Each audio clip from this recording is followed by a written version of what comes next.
તમને સ્પર્શતા તમામ સમાચારોની છે અમને ફિકર, અને એટલે જ હું આપના માટે લઈને આવ્યો છું પ્રાઇમ 9 વિથ જીગર. પ્રાઇમ 9માં આજે અમે ભારતીય મૂળના અવકાશ યાત્રી સુનીતા વિલિયમ્સની અવકાશ યાત્રાની વાત કરીશું.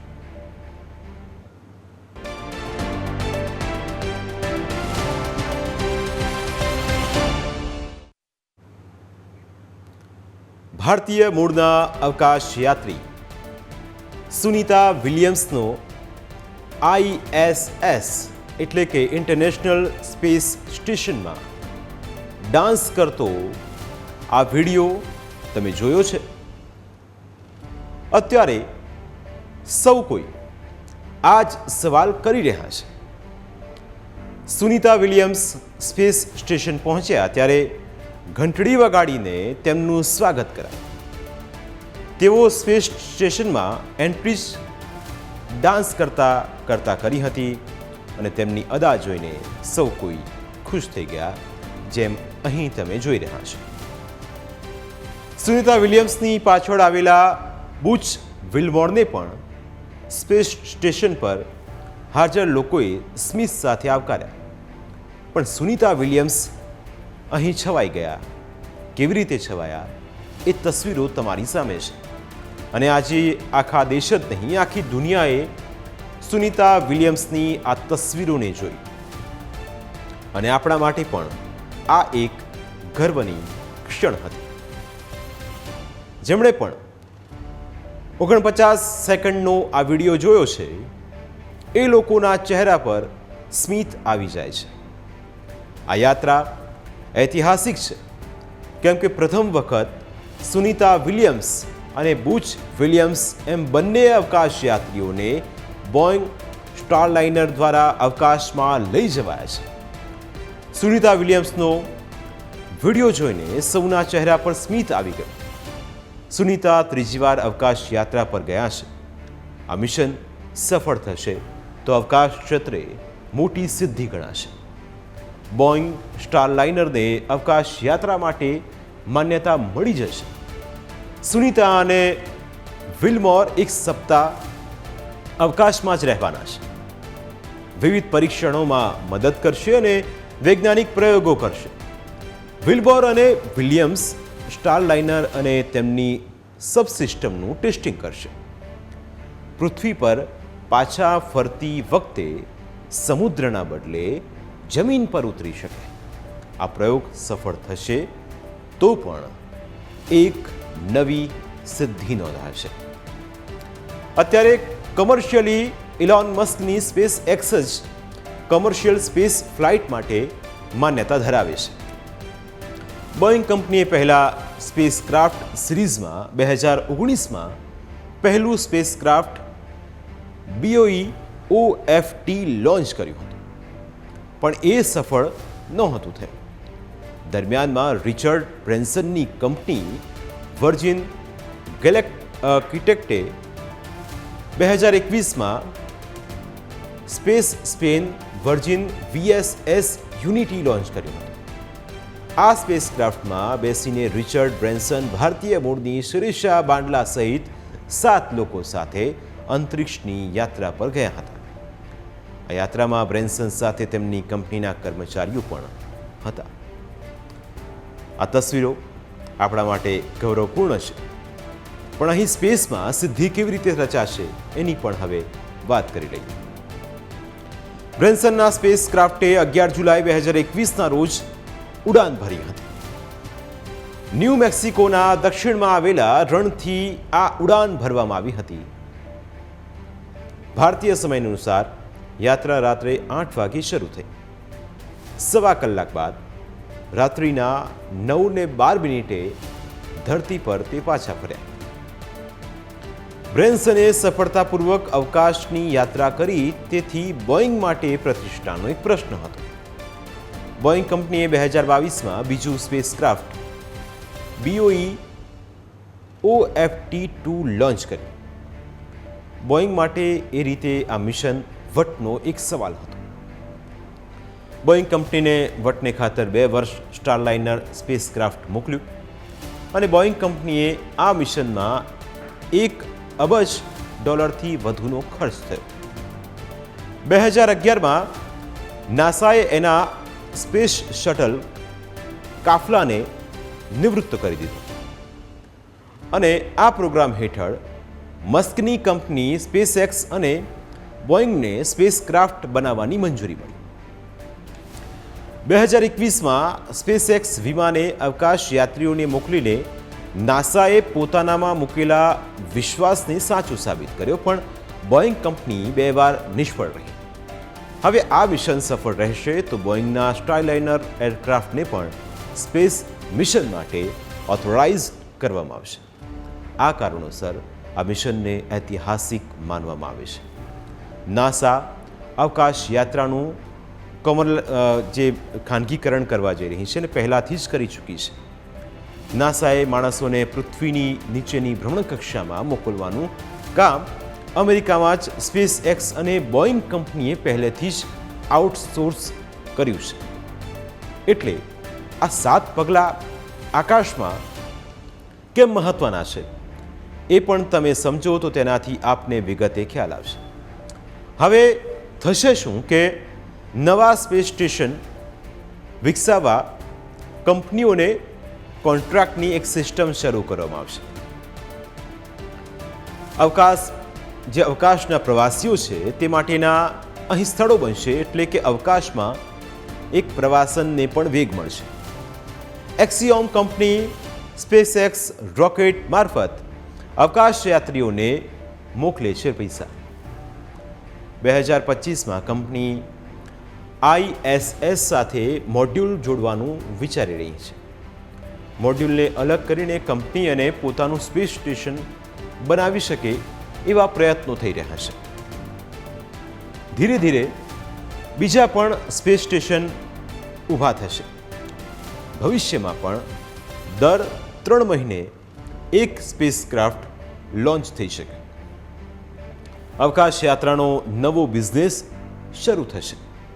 ધીરે ધીરે બીજી કંપનીઓ પણ એમાં આવશે. 25 વર્ષમાં સ્પેસ ટુરિઝમનો વિકાસ થશે અને એક નવી આશા બંધાશે કે અવકાશમાં પણ પ્રવાસનને વેગ મળશે. દુનિયાના અર્થતંત્રમાં બહુ મોટા ફેરફારો થશે અને એક નવો ઉદ્યોગ ધમધમતો થશે. એક નવી જ ઇકોનોમી વિકસિત થશે. પ્રોજેક્ટની સફળતા પર ભવિષ્યના ઘણા સ્પેસ મિશનનો આધાર રહેલો છે. ઇન્ટરનેશનલ સ્પેસ સ્ટેશનનો 2031માં અંત થશે. ઇન્ટરનેશનલ સ્પેસ સ્ટેશનનું હાર્ડવેર થઈ રહ્યું છે જૂનું, એટલે કે 2031માં એને ભ્રમણકક્ષામાંથી પૃથ્વીના વાતાવરણમાં પાછું લાવવામાં આવશે. ઇન્ટરનેશનલ સ્પેસ સ્ટેશન એટલે કે ISS આગની જ્વાળામાં ભસ્મીભૂત થઈ શકે.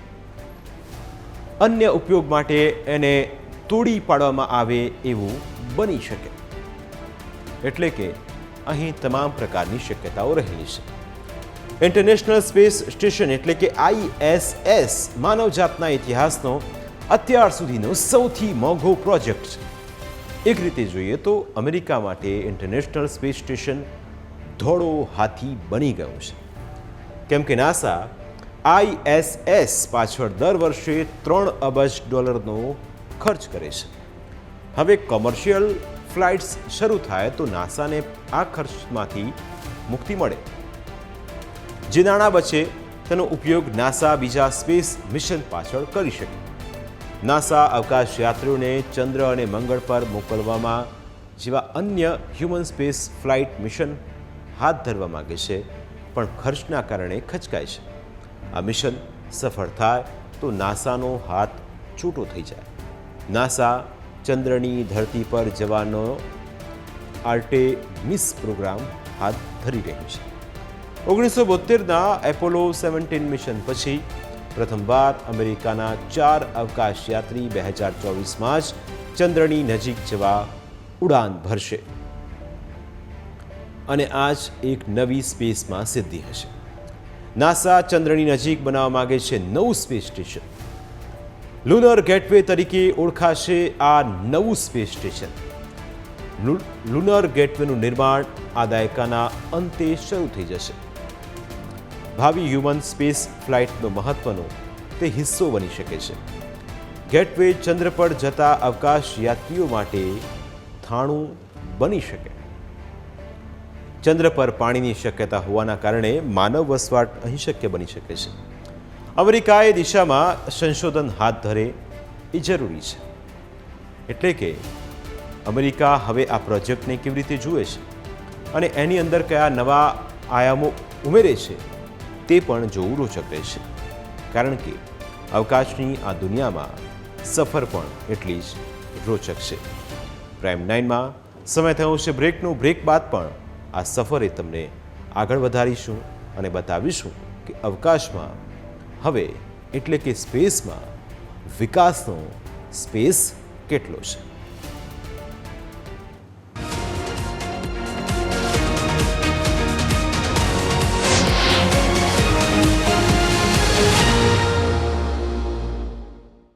સફર અવકાશની છે. બ્રેક બાદ આપનું સ્વાગત છે. હવે સુનિતા વિલિયમ્સ અને બુચ વિલ્મોર સ્પેસ સ્ટેશનમાં શું કરશે તેની વાત કરી લઈએ.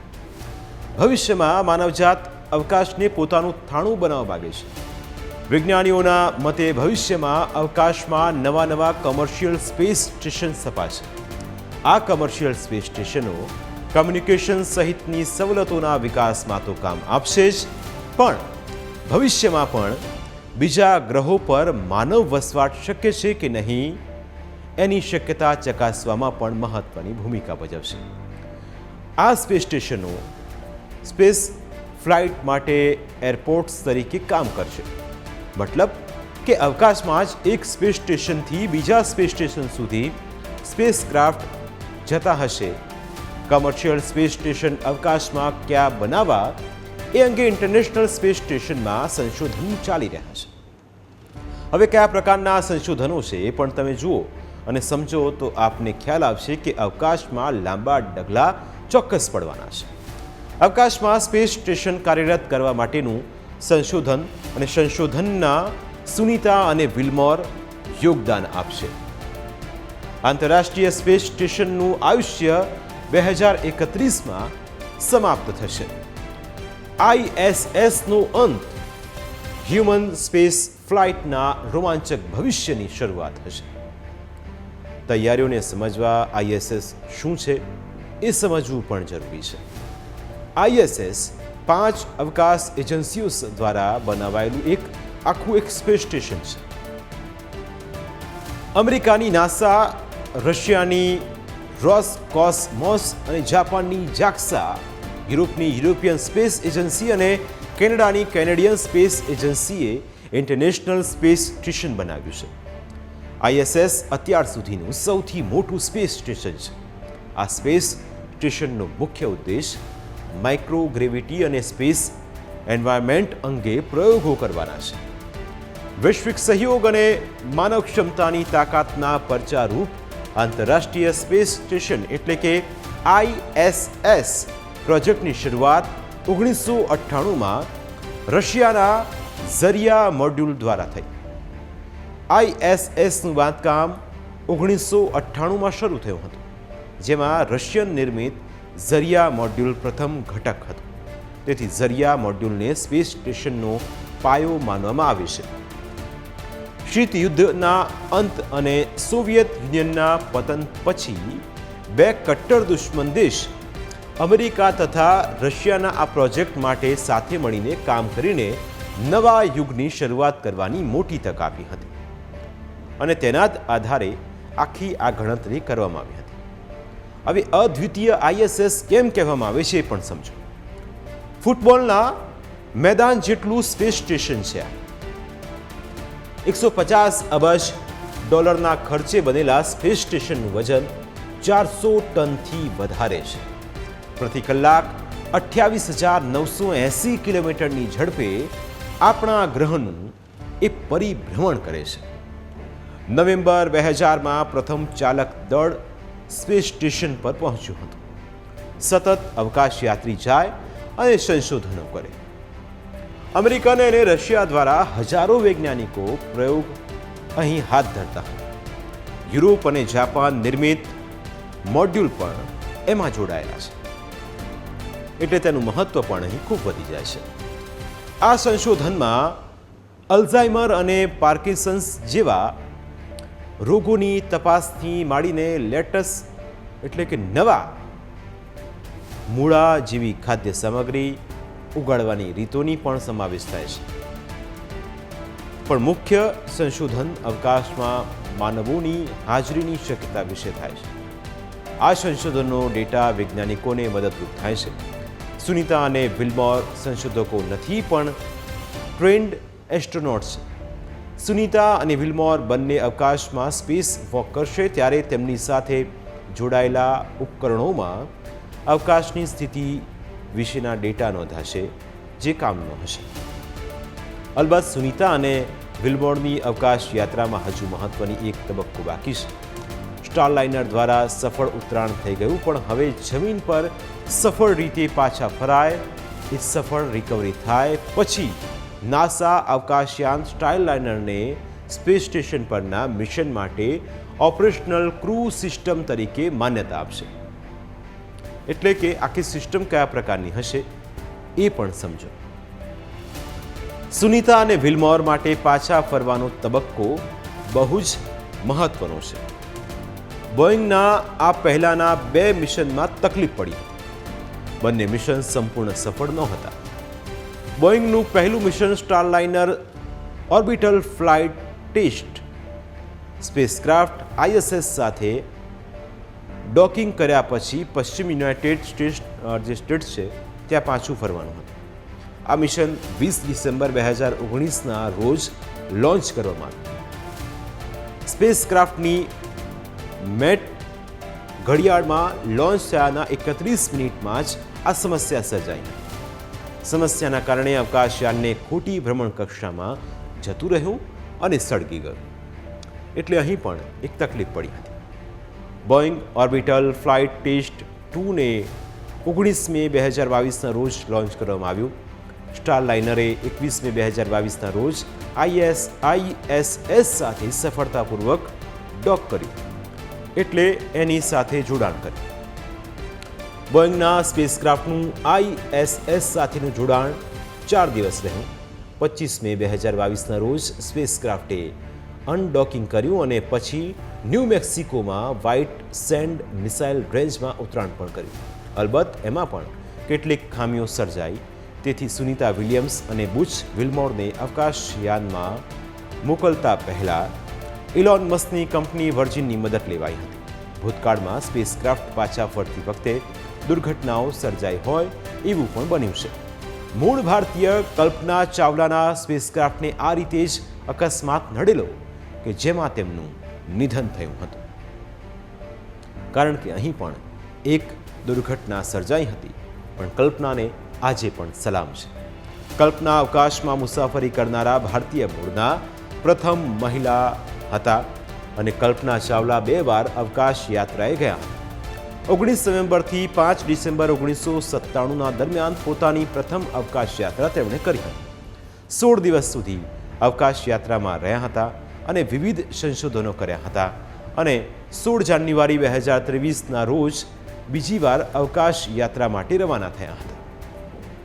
એટલે આ સફર પણ એટલી જ રોચક છે અને એના આધારે પણ કલ્પના ચાવલા અવકાશ યાત્રા પરથી પાછા ફરી રહ્યા હતા અને સ્પેસક્રાફ્ટ કોલંબિયા શટલ STS-107 પૃથ્વીથી લગભગ 2 લાખ ફૂટની ઊંચાઈ પર હતું ત્યારે જ તે તૂટી પડ્યું. કોલંબિયા સ્પેસ શટલને પૃથ્વી પર પહોંચવામાં 16 મિનિટથી પણ ઓછો સમય લાગવાનો હતો પણ અચાનક સ્પેસક્રાફ્ટ સાથે નાસાનો સંપર્ક તૂટી ગયો અને કોલંબિયા યાન તૂટીને અમેરિકાના ટેક્સાસના ડેલસ વિસ્તારમાં પડ્યું અને આ ઘટનામાં કલ્પના ચાવલા સહિત બધા જ અંતરિક્ષ યાત્રીઓના નિધન થઈ ગયા. સુનીતા વિલિયમ્સ સફળતાપૂર્વક સ્પેસ સ્ટેશન પહોંચી ગયા ત્યારે એવું ન થયું અને એવું ન થાય એવી પ્રાર્થના આખી દુનિયા કરી રહી છે અને આપણે પણ. સુનીતાની સિદ્ધિ કેમ મહત્વની છે? સુનીતા વિલિયમ્સ 2 વખત અંતરિક્ષમાં જઈ આવ્યા છે. એક મિશન દરમિયાન ફ્લાઇટ એન્જિનિયર હતા. બીજા મિશન દરમિયાન અંતરિક્ષમાં 322 દિવસ વિતાવ્યા. 55 કલાક અને 40 મિનિટ સ્પેસ વોક કર્યું હતું. સુનીતાના નામે બીજા પણ અસંખ્ય રેકોર્ડ છે. એટલે કે ભારત માટે આ એક સિદ્ધિ છે. સુનીતા અવકાશ યાત્રામાં સૌથી વધુ દિવસો ઉગાડનારી મહિલાઓમાં પેગી વિટ્સન પછી બીજા નંબરે છે. પેગીએ અવકાશમાં 2 અભિયાન અંતર્ગત 377 દિવસ વિતાવ્યા અને સ્પેસ વોકમાં કુલ 55 કલાક અને 40 મિનિટ સુધી સ્પેસ વોક કરનારા સુનીતા પ્રથમ મહિલા અવકાશયાત્રી છે. સુનીતાએ 7 વાર અંતરિક્ષમાં લટાર મારી હતી. બીજી અવકાશ યાત્રા વખતે સુનીતા 4 મહિના સુધી અવકાશમાં રહી હતી. એ વખતે સુનીતાએ 50 કલાક અને 40 મિનિટ સ્પેસ વોક કરીને નવો રેકોર્ડ બનાવ્યો હતો. પણ પછી પેગી વિટ્સને 10 સ્પેસ વોક સાથે તેનો રેકોર્ડ તોડ્યો. સુનીતા આ રેકોર્ડ તોડીને સફળતાપૂર્વક પાછા ફરે એવી પ્રાર્થના આખું ભારત, આખી દુનિયા કરી રહ્યું છે. અને એટલે જ આજે અપેક્ષાઓ પણ એટલી જ છે. કારણ કે સિદ્ધિ એ અવકાશમાં એ ભારત માટે નહીં, આખી દુનિયા માટે એક નવી સિદ્ધિ હશે. કારણ કે અવકાશ એ અફાટ છે અને અફાટ અવકાશમાં જ્યારે સંશોધનો કરવા આ રીતે અવકાશ યાત્રીઓ પોતાની સફરે નીકળતા હોય છે ત્યારે તેની કલ્પના એ રોમાંચ કરનારી હોય છે. કારણ કે અવકાશની સફર આસાન નથી હોતી. અનેક પડકારોનો તેમને સામનો કરવો પડતો હોય છે અને પડકારોને ઝીલીને જ્યારે એ અવકાશ યાત્રી ફરી સ્પેસ સ્ટેશનથી પૃથ્વી પર આવે, એટલે કે ભ્રમણ કક્ષામાંથી બહાર આવીને જ્યારે તે એ મિશનને પાર પાડીને આવે છે ત્યારે તેની સિદ્ધિ એ કલ્પનાની બહાર હોય છે. એ અવકાશ યાત્રી માટે પણ, એ વૈજ્ઞાનિકો માટે પણ અને તમામ લોકો માટે પણ. કારણ કે સિદ્ધિ એ હંમેશા સન્માનજનક હોય છે અને સુનીતા વિલિયમ્સ પણ આ સિદ્ધિને પાર પાડીને એક નવો વિક્રમ સર્જીને ફરી પાછી ફરે તેવી અપેક્ષા તમામ લોકો જોઈ રહ્યા છે. તમામ લોકોને એવી અપેક્ષા પણ છે કે આ સફળતા બિલકુલ તેમને મળશે અને એક નવી સિદ્ધિ અવકાશમાં રચાશે અને સાથે જ સ્પેસમાં વિકાસનો આ એક નવો સ્પેસ ઊભો થશે. પ્રાઇમ 9માં આજે બસ આટલું જ. ફરી મળીશું નવા મુદ્દા સાથે. ત્યાં સુધી રજા આપશો. નમસ્કાર.